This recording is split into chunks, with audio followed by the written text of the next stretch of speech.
অসমৰ জনগণে যিটো শংকা কৰিছিলে, যিটো সন্দেহ কৰিছিলে আৰু কা বিৰোধী গণ আন্দোলনৰ সময়ত সমগ্ৰ অসমৰ ৰাইজে এটাই কথা কৈছিলে যে এইটো ৪৩ বছৰৰ বিদেশীৰ বোজা দিছে আৰু তাৰ পাছতো বিদেশী নাগৰিক অহাৰ বাট মুকলি কৰি দিব। সেইকাৰণে এইবাৰ কা নাগৰিকত্ব সংশোধনী আইনখনত যিহেতু ২০১৪ চনৰ ৩১ ডিচেম্বৰটো তেওঁলোকে সীমাৰেখা ৰাখিছিলে, এতিয়া তাক নকৰি তেওঁলোকে বেলেগ এখন আইন আনি আৰু ১০ বছৰৰ বোজা দিব খুজিছে। ৫৩ বছৰ অবৈধ বিদেশীৰ বোজা অসমক জাপি দি অসমৰ ভৱিষ্যত নিশেষ কৰিবৰ কাৰণে দিল্লীয়ে ষড়যন্ত্ৰ ৰচনা কৰিছে।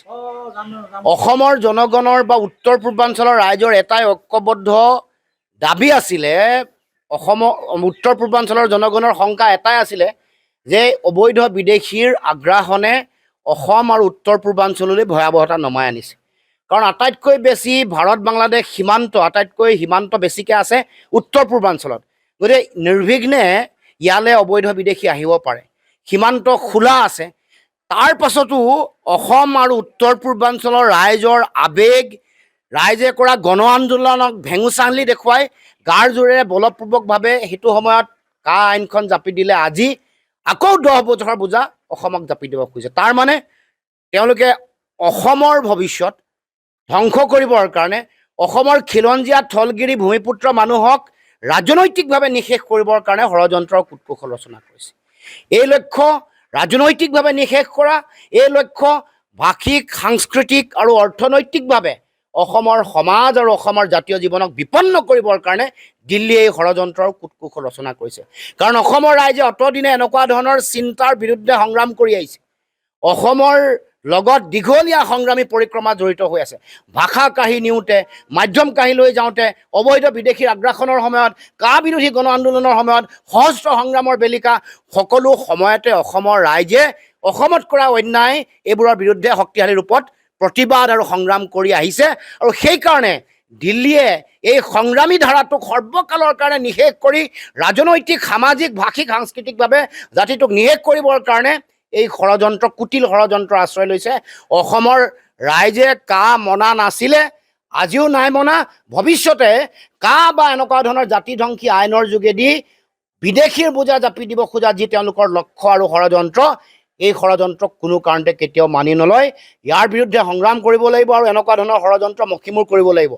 অসমৰ মুখ্যমন্ত্ৰী হিমন্ত বিশ্ব শৰ্মাই ২০২১ চনৰ নিৰ্বাচনৰ আগত শিৰ ফুলাই ফুলাই কৈছিল যে ১৪ চনলৈকে চিলমোহৰ মাৰি দিয়া হ'ল আৰু বিদেশী বোজাত আৰু অসমে ল'ব নালাগে। আমি তেতিয়াই কৈছিলোঁ যে এইখন আইনৰ যোগেদি বাটটো মুকলি হৈ আছে। ৪৩ বছৰৰ অতিৰিক্ত বিদেশীৰ বোজা এতিয়া আৰু ১০ বছৰ যোগ কৰি ৫৩ বছৰ বিদেশীৰ বোজা জাপি দিবলৈ উঠি পৰি লাগিছে। গতিকে এই আইন অসমত প্ৰযোজ্য নকৰিবৰ কাৰণে কেন্দ্ৰ চৰকাৰক আমি দাবী উত্থাপন কৰিছোঁ, সকিয়নি জনাইছোঁ। অসম কেন্দ্ৰ চৰকাৰৰ এখন অংগৰাজ্য।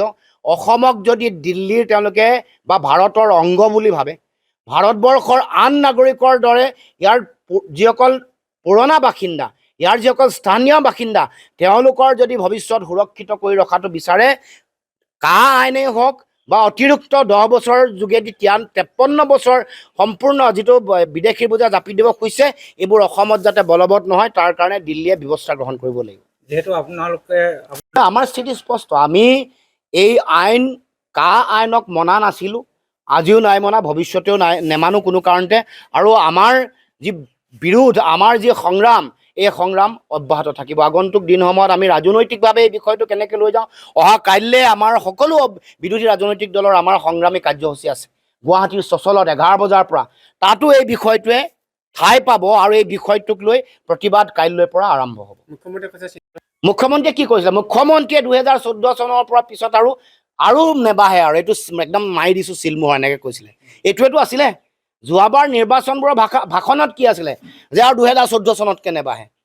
এতিয়া মুখ্যমন্ত্ৰীৰ কথা যে কোনো গুৰুত্ব নাই, নিৰ্বাচন আহিলে মানুহক ভুল যোৱাবৰ কাৰণে এইবোৰ কথা কয়, তাৰপিছত আকৌ ১০ বছৰ অতিৰিক্ত বিদেশী বোজা জাপি দিয়ে। এতিয়া ৫৩ বছৰ বিদেশীৰ অতিৰিক্ত বোজা অসমে ল'ব লাগিব, য'ত দেশত ৫১ চনত বিদেশী কাট অফ ইয়েৰ, এতিয়া 24 চনৰ 31 ডিচেম্বৰ অসমত বিদেশীৰ কাট অফ।